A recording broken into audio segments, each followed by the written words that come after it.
Good morning class.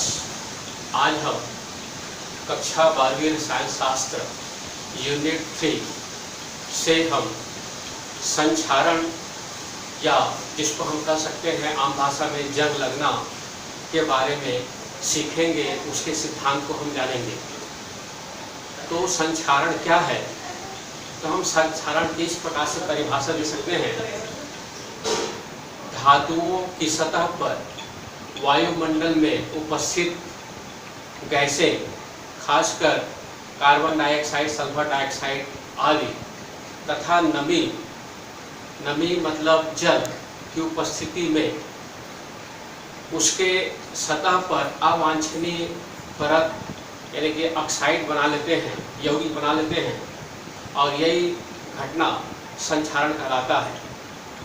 संक्षारण या जंग लगने की घटना में दो मुख्य कारण होते हैं: वायुमंडल की उपस्थिति में गैसें तथा नमी। यदि मान लीजिए आपका नमी है लेकिन गैस नहीं है तो जंग नहीं लगेगा। यदि गैस है और नमी नहीं है तो जंग नहीं लगेगा। अर्थात जंग लगने या संक्षारण के लिए नमी और वायु यानी गैस की उपस्थिति अनिवार्य है।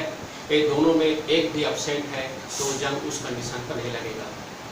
हम अपने व्यवहारिक जीवन में देखते हैं कि लोहे पर किस प्रकार से जंग लगता है। अब ये जंग लगता है उसको हम आगे समझेंगे और जानेंगे कि हम इसका बचाव किस प्रकार से कर सकते हैं। तो हम यहाँ पर देख रहे हैं कि ये आपका शुद्ध लोहा है और ये भाग जंग को दर्शाया गया है। शुद्ध लोहा Fe जो कि एनोड का काम करता है, और जो एनोड होता है हमेशा उसका संक्षारण होता है, और कैथोड जो अशुद्ध लोहा होता है, ये आपका शुद्ध लोहा दर्शाया गया है, ये हमेशा कैथोड का काम करता है। उसी को हम एक समीकरण के रूप में व्यक्त किए हैं। ये है कि यहाँ पर शुद्ध लोहा जो S ठोस है वो इलेक्ट्रॉन त्यागता है, अर्थात ये एनोड का काम करता है, जिसको हम रिडॉक्स अभिक्रिया में ऑक्सीकरण अभिक्रिया के नाम से जानते हैं। अब ये जो त्यागे गए शुद्ध लोहे में से इलेक्ट्रॉन, यहाँ पर जो है ये नमी है, नमी मतलब जल है, और ये है ऑक्सीजन। ये दो कारक हैं जो जंग को प्रभावित करते हैं, या इसके बिना जंग संभव नहीं है। उसके द्वारा शुद्ध लोहे के द्वारा त्यागे गए इलेक्ट्रॉन को ये ग्रहण करता है, अर्थात ये कैथोड काम करता है। इसको हम अपचयन कर सकते हैं, रिडक्शन होता है। समझिए ये आपका है रिडक्शन। अब एक ऑक्सीकरण और दूसरा रिडक्शन। कोई अभिक्रिया या सेल तभी पूर्ण होता है जब उसमें दो अर्ध सेल होते हैं, एक ऑक्सीकरण होता है और एक अपचयन होता है, और इस प्रकार से इसके दौरान ऑक्सीकरण अपचयन ये क्रिया होती है। अब देखिए OH हाइड्रॉक्सिल आयन बना लेता है। अब ये हाइड्रॉक्सिल आयन यहाँ से आयरन के 2 आयन ये इनसे क्रिया कर लेता है और ये बनाता है आयरन हाइड्रॉक्साइड। अब ये आयरन हाइड्रॉक्साइड आगे जो है ये आयरन हाइड्रॉक्साइड है, ये ऑक्सीजन है और ये नमी है, जल है। ये क्रिया कर बनाता है आयरन ऑक्साइड Fe2O3 और XH2O। X जो है जल के अणुओं की संख्या है। अब इस प्रकार से इसको हम कहते हैं रस्ट या जंग। अब इस प्रकार से लोहे पर जंग लगता है। ये उसके सिद्धांत, रासायनिक विद्युत अपघटन के सिद्धांत ये हैं आपके। और इस सेल के द्वारा हमें 1.67 वोल्ट प्राप्ति होती है, लेकिन ये इतनी धीमी गति से होता है, जैसे हम जंग लगना जानते हैं कितनी धीमी गति से होता है। ये क्रिया में महीनों वर्षों तक चलती रहती है। जिस प्रकार से मतलब ये तो लोहे का हो गया, इसी प्रकार से और वहाँ बहुत सारे धातुएं हैं, उस पर ऑक्साइड की सतह ऑक्सीजन और नमी से क्रिया करके वो ऑक्साइड बनाते हैं और वो सतह मलिन या धुंधला पड़ जाता है। जैसे हम देखते हैं जो सोना चांदी भी उसमें जंग लगता है, लेकिन उसका जंग नहीं के बराबर है। जैसे हम देखते हैं कि नया जो सोना चांदी होता है वो उसमें कितना चमक होता है, लेकिन यदि हम उसको इस प्रकार से खुला छोड़ दें तो महीने 2 महीने 4 महीने में उसकी सतह धीरे धीरे मलिन होती जाती है, चमक गायब होती जाता है, क्योंकि उस पर ऑक्साइड की परत जमने लगती है। तो हम ये देखते हैं जहाँ पर कैथोडिक रिएक्शन होती है, जहाँ पर रासायनिक अभिक्रिया होती है, जहाँ सेल बनता है, यदि उसका विभव का मान यदि धनात्मक होता है तभी वो आगे क्रिया करेगा या उस पर ऑक्साइड बनेगा। लेकिन यदि इसका जो है इलेक्ट्रॉन विभव का मान यदि ऋणात्मक आता है सेल का, किसी भी सेल का, तो उसमें क्रिया संभव नहीं होता।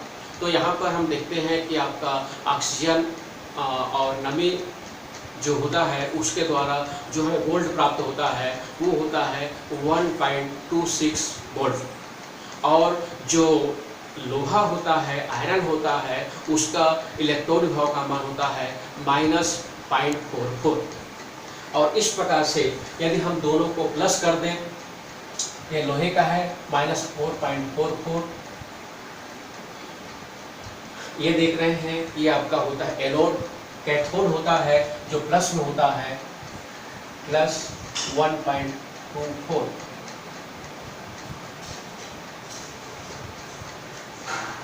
और इस प्रकार से यदि हम इन दोनों को जोड़ दें 2-3, ये फार्मूला होता है किसी सेल का विद्युत वाहक बल बराबर कैथोड माइनस एनोड। तो कैथोड ये है और ये एनोड ये है, तो माइनस और माइनस हो जाएगा आपका प्लस, और ये हो जाएगा 1.67 वोल्ट। अर्थात इसके द्वारा हमें जंग लगने की जो प्रक्रिया है उसके द्वारा हमें 1.6 वोल्ट की प्राप्ति होती है। अब हम देखते हैं कि संक्षारण को कौन सा ऐसे जो कारक है जो क्या करता है उसको बढ़ाता है। ऐसे कौन कौन से जो कारक है जिसकी उपस्थिति में संक्षारण या जंग लगने की प्रवृत्ति बहुत ज़्यादा होती है। तो पहला जो कारक है ये आपका है नमी एवं वायु। नमी एवं वायु यदि हम देखते हैं कि खासकर हम जानते हैं कि बरसात के समय में हम पाते हैं कि जंग ज़्यादा लगता है। दूसरा कारक होता है इसकी वायु। वायु जैसे मान लिया आपका ज़्यादा खुला जगह पर है तो उसमें जंग ज़्यादा लगेगा, और यदि कोई भी वस्तु जो है यदि पैक है अंदर है तो उसमें जंग कम लगेगा। तो इस प्रकार से हम देखते हैं कि पहला जो कारक होता है नमी और वायु की उपस्थिति। दूसरा है कारक है जो कि जंग को बढ़ावा देता है, वो है अशुद्धियाँ। यदि किसी शुद्ध धातु में यदि अशुद्धि अधिक है तो वो जितना ज़्यादा मतलब अशुद्ध होगा उतना ज़्यादा कैथोडिक काम करेगा और उसका संक्षारण उतना ही ज़्यादा होगा, यानी कि जल उतना ही जंग जल्दी लगेगा। तीसरा होता है धातुओं की क्रियाशीलता। धातुओं की क्रियाशीलता हम जानते हैं कि उसको मानक अपचयन श्रेणी या विद्युत रासायनिक श्रेणी में देखा गया है कि जो धातु जो जितना सक्रिय है सबसे ऊपर में, और उसके बाद जो सक्रिय धातु से कम सक्रियता धीरे धीरे नीचे आने पर घटती है। तो हम ये देखते हैं कि जितना ज़्यादा सक्रिय धातु होगा उसका संक्षारण उतना ही अधिक होगा। चौथा पॉइंट है विद्युत अपघट्यों की उपस्थिति।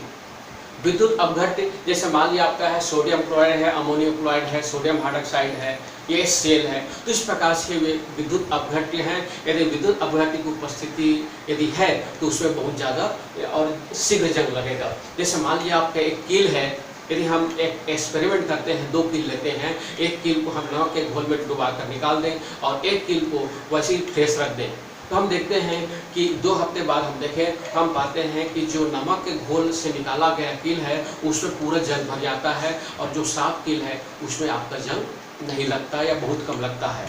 तो इस प्रकार से हम देखते हैं कि विद्युत अपघट्य की उपस्थिति में जंग जो है बहुत शीघ्रता से और प्रबलता से और जल्दी लगता है।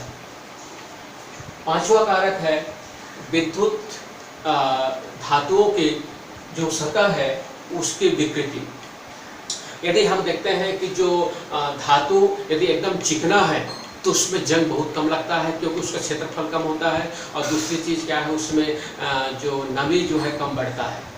और जो विकृति है यानी खुरदरा सतह है, कोई भी धातु के सतह खुरदरे हैं तो उसमें जंग जो होता है बहुत ज़्यादा लगता है, क्योंकि उसका क्षेत्रफल अधिक होता है, ज़्यादा क्रियाशील होता है। दूसरा जो होता है, यदि मान लीजिए विकृति है, विकृति मतलब यदि कोई मोड़ है, मतलब कोई सीधा राड है और उस राड को यदि हम मोड़ दें तो उसमें जंग अधिक लगेगा, क्योंकि उसमें विकृति आ जाती है। और ऐसे कंडीशन पर जंग जो है वो ज़्यादा हावी हो जाता है, प्रभावी हो जाता है। इसके बाद आता है छठवां कारक, वायुमंडल में गैसों की उपस्थिति। जैसे मान लीजिए हम देखते हैं कि जो साफ वातावरण में कोई धातु है और जो कल कारखाने के नज़दीक में जो धातु है, मतलब लोहा समझ लीजिए, एक फ्रेश एयर में लोहा है और एक प्रदूषित जगह पर लोहा है, तो उसमें हम देखते हैं प्रदूषित लोहा पर ज़्यादा से ज़्यादा जंग लगता है। क्योंकि होता क्या है, यहाँ पर जो कार्बन डाइऑक्साइड या सल्फर डाइऑक्साइड है वो जल से क्रिया करता है। देखिए इस प्रकार से क्या करता है, कार्बन डाइऑक्साइड और जल H2O क्रिया करके ये बनाते हैं H2CO3, ये बनाते हैं कार्बोनिक अम्ल बनाते हैं। और ये कार्बोनिक अम्ल जो होता है ये इलेक्ट्रोलाइसिस काम करते हैं, और इस प्रकार से इलेक्ट्रोलाइसिस के कारण उसकी जो क्रियाशीलता है बहुत अधिक बढ़ जाती है। तो हम ये देखते हैं कि ऐसे जगह जो होते हैं जहाँ पर वायुमंडल ज़्यादा प्रदूषित है वहाँ पर जंग अधिक मात्रा में लगता है। नेक्स्ट है पीएच की कमी। हम जानते हैं जो पीएच मान होता है 0 तो उदासीन है, और 0 से मतलब इस प्रकार से हम बढ़ते हैं 1 2 3 4 5 6 तक, 1 से लेकर 6 तक वो अम्लीय होता है, और 7 से 14 तक वो क्षारीय होता है। तो यदि मान लीजिए आपका किसी वातावरण का पीएच मान जो है यदि आपका अम्लीय है, यानी कि पीएच के मान में कमी है, 6 से भी कम है, तो वहाँ पर संक्षारण जो होता है वो बहुत शीघ्रता से होता है। तो इस प्रकार से हम ये देखते हैं कि संक्षारण को बढ़ावा देने वाले ये जो 7 कारक हैं, इसकी उपस्थिति में संक्षारण बहुत तीव्रता से होता है। अब हम अगला पॉइंट लेते हैं, उसके बचाव। हम संक्षारण से हम किस प्रकार से बचाव कर सकते हैं। तो उसके बचाव करने के लिए सबसे पहले जो कारक होता है धातुओं में पेंट करके, जैसे हम आमतौर पर देखते हैं लोहे पर जो हम उपयोग करते हैं, कोई भी फर्नीचर उपयोग करते हैं तो उसमें हम पेंट लगा देते हैं, कई प्रकार के पेंट लगा देते हैं। तो पेंट लगाने से क्या होता है, लोहे का जो संपर्क है, आयरन का संपर्क है, जल या नमी और ऑक्सीजन से नहीं हो पाता, क्योंकि पेंट जो है वो एक कवर का काम करता है और लोहे से संपर्क नहीं होने देता और जंग नहीं लगता। तो पहला जो उपाय है उस पर जंग बचाने का ये पहला उपाय। दूसरा उपाय जो है, हम लेते हैं धातु की सतह पर तेल या ग्रीस लगा देते हैं। तो तेल या ग्रीस लगाने से होता क्या है, तेल हम जानते हैं या ग्रीस में जानते हैं जल में वो नहीं घुलता, जल को अलग कर देता है।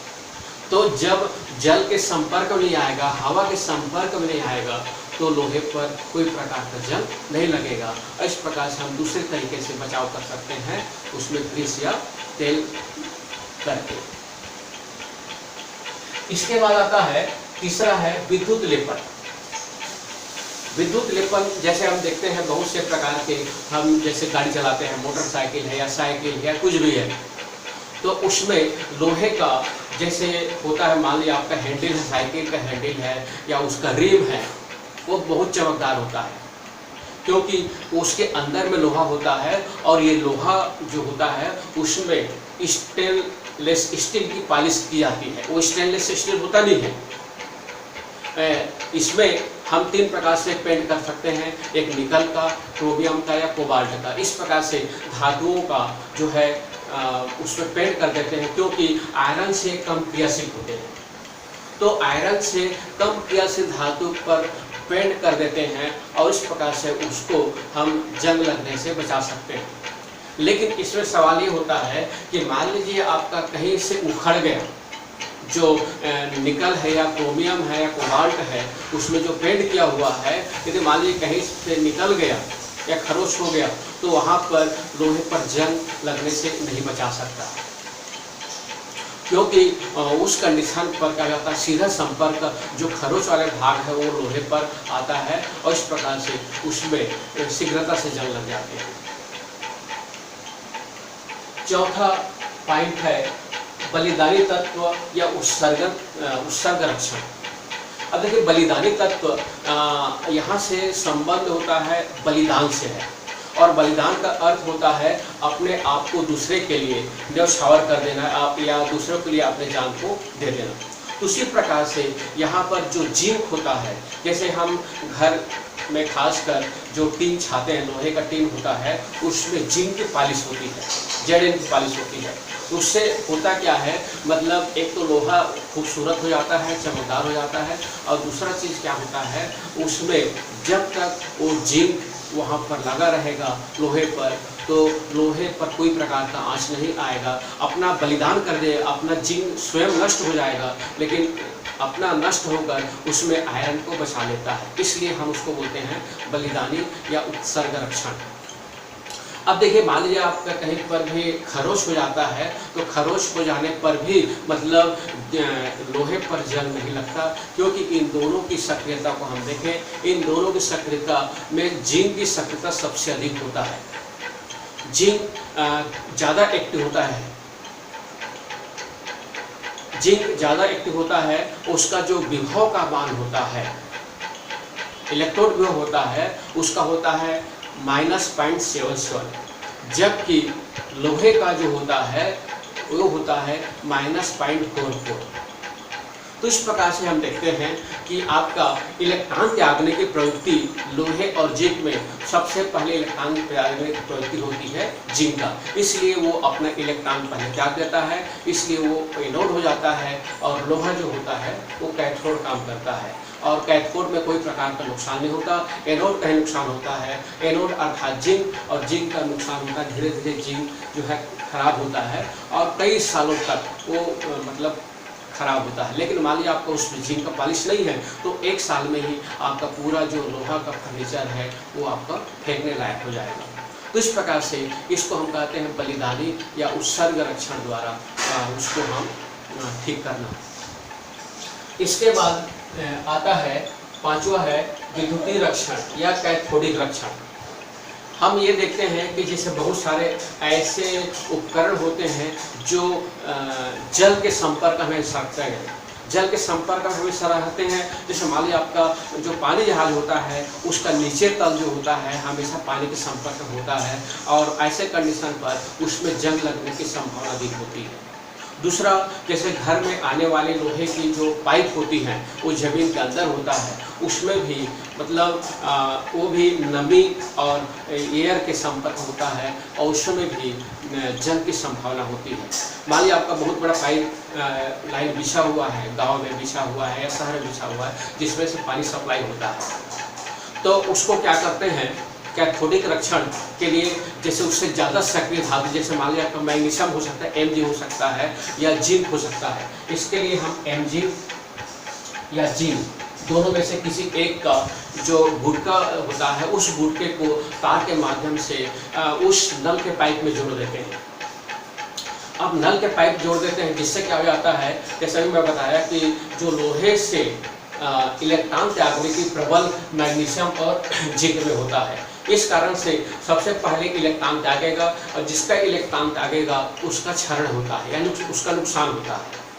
तो वहाँ पर ये एनोड की तरह कार्य करेगा, और वो आपका धीरे धीरे जो है मैग्नीशियम जो है इलेक्ट्रॉन त्यागता रहेगा, उसका क्षरण होता रहेगा, लेकिन वो लोहे पर कोई प्रकार का आंच नहीं आएगा। और जैसे जैसे आपका 20 साल 25 साल 30 साल जो भी है, जैसे खराब होता है जिंक का रॉड, उस टुकड़े को निकाल कर हम दूसरा टुकड़ा उसी जगह में रख देते हैं और कनेक्ट कर देते हैं, और इस प्रकार से ये होता है उत्सर्ग रक्षण, कैथोडिक रक्षण। इसके बाद 6वां प्रकार का है जंग विरोधी। ये जंग है, जंग विरोधी विलयन लगाकर। तो जंग विरोधी विलयन में हम देखते हैं ऐसे विलयन लगाते हैं जिसकी प्रवृत्ति क्षारीय होती है, क्योंकि क्षार में कम क्रियाशील होता है। तो इसके लिए हम लेते हैं सोडियम फास्फेट Na3PO4। ये जो देख रहे हैं सोडियम फास्फेट, ये इसके विलयन को उबलते हुए विलयन में से हम उसको डुबा देते हैं, डुबा कर निकाल देते हैं या उसको डुबाए रखते हैं, इसमें उसकी परत, हल्की परत चढ़ जाती है और इस प्रकार से जंग से बचाव हो जाता है। जैसे इसमें खासकर जो है मोटर रेडिएटर, रेडिएटर का मतलब होता है जैसे मान लिया आपका बड़े बड़े गाड़ी होते हैं उसमें रेडिएटर होता है। रेडिएटर का मतलब एक प्रकार से कूलर होता है, और ये जो रेडिएटर होते हैं वो हमेशा जल या पानी के संपर्क रहते हैं, हवा के संपर्क रहते हैं, और ये बहुत जल्दी जंग लग जाते हैं। उसको बचाने के लिए क्या करते हैं, उस रेडिएटर को सोडियम फास्फेट Na3PO4 सॉल्यूशन के साथ उसको क्रिया करा देते हैं, ताकि उसमें एक पतली परत चढ़ जाती है और वह जो है जंग से बच जाता है। तो इस प्रकार से हम 5-6 प्रकार से जंग या संक्षारण की क्रिया को जो है कम कर सकते हैं, उससे बचा सकते हैं, और इस प्रकार से हमारा जो उपकरण है वो सेफ हो जाता है। इसके बाद हम लेते हैं कुछ व्यापारिक सेलें। अब देखिए यहाँ पर सेल और बैटरी में कंफ्यूजन होता है। सेल का मतलब होता है सिंगल। जैसे मान लिया हम घड़ी में लगाने के लिए सेल लाते हैं, यदि हम उस सेल को 2 लगा दे, सीरीज में जोड़ दे दोनों सेल को, तो वो सेल नहीं कहलाएगा, फिर बैटरी कहलाएगा। तो 2 या 2 से अधिक सेलों को यदि हम श्रेणी क्रम में जोड़ दें तो वो बैटरी हो जाता है, और सिंगल जो होता है वह सेल होता है। तो हम अपने दैनिक जीवन में बहुत से प्रकार के सेल या बैटरी का उपयोग करते हैं या देखते रहते हैं। जैसे घड़ी में लगने वाली सेल है, जैसे मोटर गाड़ी या स्टार्ट करने के लिए जो उसमें शीशा संचायक सेल लगाया जाता है, लेड संचायक सेल, लेड सेल होता है जो मोबाइल में लगता है, मरकरी सेल होता है जो छोटे छोटे गोल गोल होते हैं, मरकरी सेल होते हैं। तो इस प्रकार के सेल के विभिन्न प्रकार हैं। ईंधन सेल भी होता है। ईंधन सेल का उपयोग जो है आंतरिक यात्री या आंतरिक शयान में किया जाता है। तो इस प्रकार से बहुत से प्रकार के सेलें हैं या बैटरियां हैं, उनको हम 2 वर्गों में बांट देते हैं, प्राथमिक सेलें और द्वितीयक सेल। तो प्राथमिक सेल वे सेल होते हैं, प्राथमिक सेल वे सेल होते हैं जिसमें अभिक्रियाएं एक ही दिशा में चलती है, और द्वितीयक सेल वे सेल होते हैं जिसमें अभिक्रियाएं दोनों दिशाओं में चलती है, यानी कि उत्क्रमणीय अभिक्रिया होता है। तो हम जैसे मान लिया आपका एक छोटा पेंसिल सेल होता है, या घड़ी में लगाने के लिए जो सेल लाते हैं वो आपका शुष्क सेल कहलाता है, या इसको हम बोलते हैं लीक प्रूफ सेल। तो जो शुष्क सेल या लीक प्रूफ सेल होता है वो प्राथमिक सेल के अंतर्गत आता है, और वो सेल एक बार डिस्चार्ज या ख़त्म हो जाने के बाद वो आपका कार्य करना बंद कर देता है, और उसको हम फिर से रिचार्ज नहीं कर सकते, उसको हम फेंक देते हैं। तो ये जो सेल होता है, ये सेल मतलब एक ही दिशाओं में क्रिया करता है, और जब तक उसमें ऑक्सीकरण अपचयन क्रिया होता रहेगा तब तक ये सेल कार्य करता रहेगा। अब आता है द्वितीयक सेल। द्वितीयक सेल वे सेल होते हैं जो क्रमीय अभिक्रिया होते हैं, जो दोनों दिशाओं होते हैं। जब उसको डिस्चार्ज हो जाता है तब उसको फिर से रिचार्ज कर देते हैं। जैसे हम खासकर दैनिक जीवन में काम आने वाले कई प्रकार के इलेक्ट्रॉनिक उपकरण होता है, जैसे टॉर्च होते हैं, मोबाइल होता है, ये आपका ऐसे सेल लगाए जाते हैं जो द्वितीयक सेल है, जिसका डिस्चार्ज हो जाने के बाद फिर से रिचार्ज कर देते हैं, और इसमें अभिक्रिया जो है क्रमणीय होता है, दोनों दिशाओं में क्रिया होता है। और इस प्रकार के सेल जो होता है बार बार हम इसका उपयोग करके उसको फिर से उपयोग में लाए जाने लायक रिचार्ज करके बनाया जा सकता है। ये आपका द्वितीयक सेल होता है। अब हम समझते हैं व्यापारिक सेल। तो ये सभी जो सेल होता है ये व्यापारिक सेल है, और व्यापारिक सेल के कुछ गुण होते हैं। पहला गुण ये होना चाहिए, व्यापारिक सेल हल्के फुल्के होना चाहिए। व्यापारिक सेल जो है वो हल्के फुल्के उपयोग होना चाहिए, जिसका हम उपयोग आसानी से कर सकते हैं। दूसरा गुण होना चाहिए आपका उसमें स्थिर बोल्ट प्राप्त हो। जैसे मान लिया आपका हम एक शुष्क सेल लेते हैं, उसमें 1.5 वोल्ट होता है, अब हम ऐसे नहीं है कि पहले आपका 1.5 दे रहा है, जैसे जैसे समय बढ़ता है, मतलब महीने 2 महीने 3 महीने होता है तो उसका वोल्ट कम हो जाता है, ऐसा नहीं। मतलब एक बार जो कांस्टेंट वोल्ट है वो हमेशा होना चाहिए। यदि ऐसा नहीं होगा तो उसमें आपका बहुत बड़ी कमी मानी जाएगी। और इस प्रकार के मतलब सेल का एक दूसरा गुण होना चाहिए। तीसरा गुण जो है वो बहुत किफ़ायती होना चाहिए और आम लोग इसका इस्तेमाल कर सकते। किफ़ायती का मतलब होता है रेट उसका कम होना चाहिए।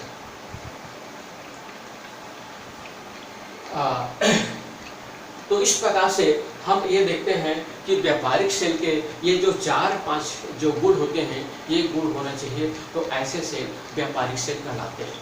अब इस व्यापारिक सेल में एक सेल का हम यहाँ पर वर्णन बता रहे हैं और इसको हम कहते हैं शुष्क सेल। अब ये शुष्क सेल जो है हम हर घर में इस्तेमाल करते हैं, हर कोई इसके बारे में जानता है। यदि हम देखते हैं छोटे छोटे बच्चे होते हैं उसको तोड़ते रहते हैं सेल को, और उसके अंदर देखते हैं काला काला चूड़ रहता है या काला राड होता है, तो उसको हम अंदर की बनावट को देखें और समझें और उसके हम कार्यविधि लें। तो हम ये देखेंगे जो शुष्क सेल होता है सबसे पहले ये बेलनाकार होता है, बेलन के समान होता है, और ये बेलन के समान ये बनाया जाता है जिंक धातु का। ये जो देख रहे हैं ये आपका भीतर वाला बताया गया है, ये जिंक धातु का बेलनाकार आपका खोल होता है। और उसके बाद जो ऊपर वाला जो भाग देख रहे हैं ये बीच में जो दर्शाया गया है ये कुचालक है, कागज या प्लास्टिक का होता है और कुचालक होता है, और उसके ऊपर में आपका उसको अपना नाम या उसको आकर्षण बनाने के लिए इस पर कंपनी जो है ये प्रिंट करके मतलब उसमें टिन चढ़ा देती है ताकि लीक प्रूफ हो जाए। इसी को बोलते हैं leak proof cell. Leak proof का मतलब होता है जैसे मान लिया पहले जो सेल होते थे वो कवर जो आता था वो कागज़ का होता था, जिससे बरसात के समय में उसमें जो अमोनियम क्लोराइड है वो आपका रिस कर वो कागज़ को पार करके बाहर आ जाता था, और ये उसका जो विलयन है जिस उपकरण में हम उसका उपयोग करते थे वो पूरा उपकरण को खराब कर देता था, जंग भर जाता था। तो उसको जो बचाने के लिए ये लीक प्रूफ सेल का इस्तेमाल करते हैं। अब यहाँ पर ये जो सेल होता है ये गैल्वेनिक सेल के सिद्धांत पर कार्य करता है। तो गैल्वेनिक सेल जो होता है आपका यहाँ पर देख रहे हैं जो जिंक का जो बेलनाकार जो होता है वो ऋणात्मक, यहाँ पर देख रहे हैं ऋण का है, ऋण मतलब आपका एनोड का काम करता है Zn। तो यहाँ पर लिख सकते हैं Zn जो है S, ये बेलनाकार ये एनोड का काम करता है, माइनस का काम करता है। अब यहाँ पर देख रहे हैं बीचों बीच ये ग्रेफाइट या कार्बन, या जिसको हम C से भी प्रकट करते हैं, C मतलब होता है कार्बन का ये इलेक्ट्रॉन होता है जो कैथोड का काम करता है। कैथोड मतलब ये प्लस का काम करता है। इसलिए आप देखे होंगे सेल को ध्यान से देखेंगे नीचे माइनस लिखा रहता है और ऊपर में प्लस लिखा रहता है, और उसमें होता है 1.5 वोल्ट भी लिखा रहता है, 1.5 वोल्ट। मतलब इस शुष्क सेल के द्वारा हमें 1.5 वोल्ट मिलता है। अब देखिए इसके बाद ये जो कैथोड होता है ग्रेफाइट या कार्बन का, इसके चारों तरफ ये जो देख रहे हैं ये चारों तरफ ये होता है मैग्नीज डाइऑक्साइड और कोक का चूड़।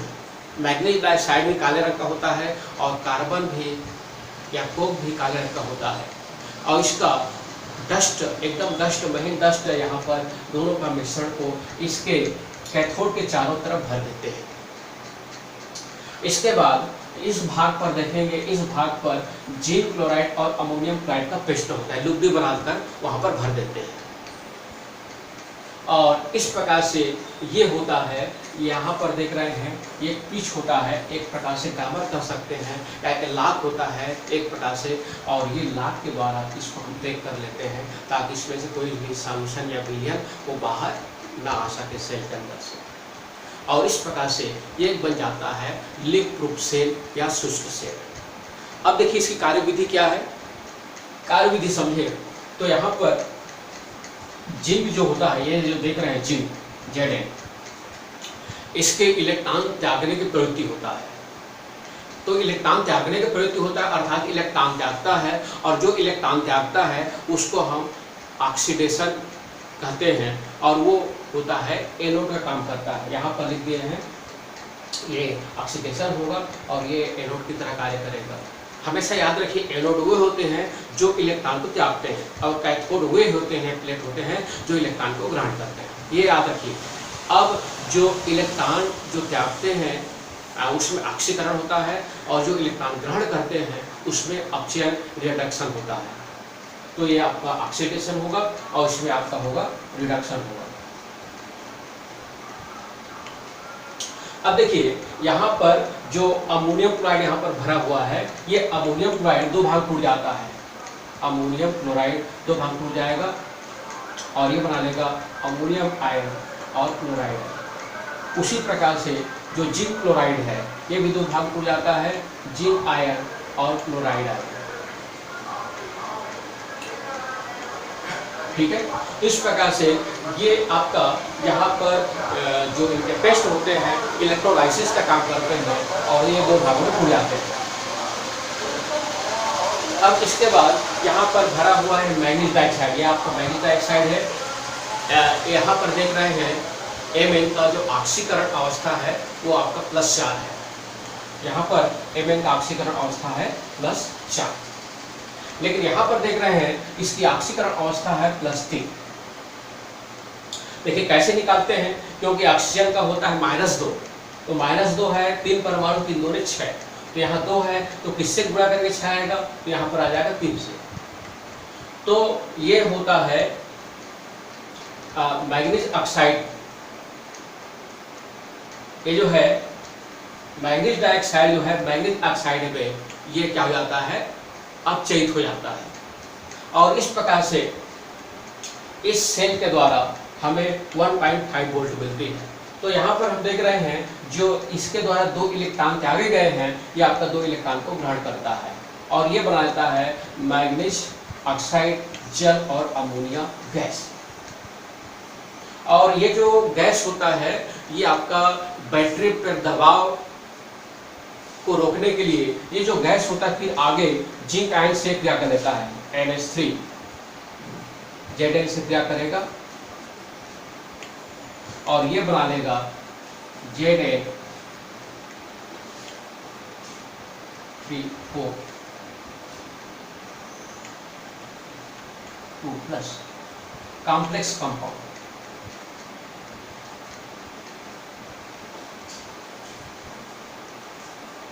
संकुल यौगिक बना लेता है और इसको हम बोलते हैं टेट्राएमिन जिंक आयन।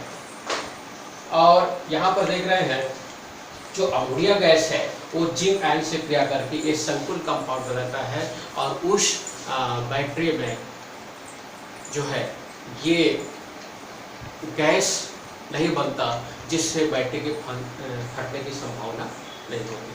अब इस प्रकार से ये सेल की विशेषता भी है। इसके द्वारा स्थिर वोल्ट प्राप्त होता है।